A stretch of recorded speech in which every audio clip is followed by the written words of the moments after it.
There was a boy named Noah who loved to draw.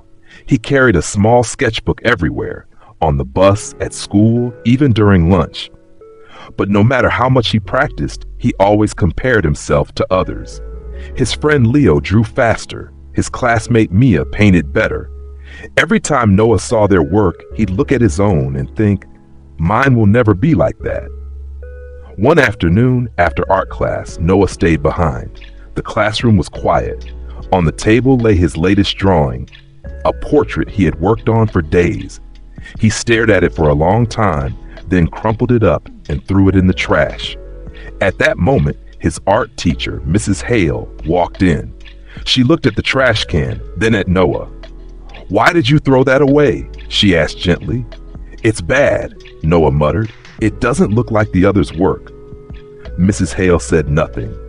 She walked over to the mirror that hung on the wall, a bit cracked, old, but still clear enough to reflect their faces. "Come here," she said. Noah hesitated but stood beside her. "Do you see yourself?" she asked. "Yes," he said softly. "Do you like what you see?"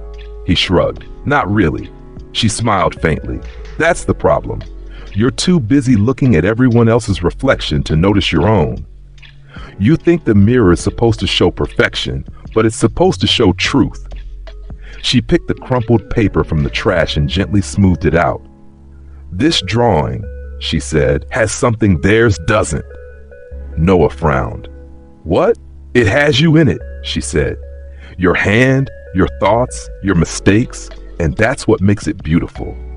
If you only draw to be perfect, you'll never draw anything real." She placed the paper back on the table. Every artist starts by hating their own work. The ones who grow are the ones who keep going anyway. Noah looked at the drawing again. The lines were messy, the shadows uneven, but now he could see something he hadn't noticed before. A spark, a story, a piece of himself.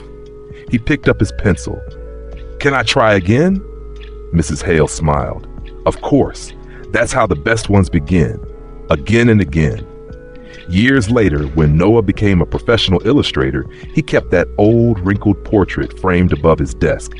Not because it was his best work, but because it reminded him of the day he finally understood that not perfect doesn't mean not enough.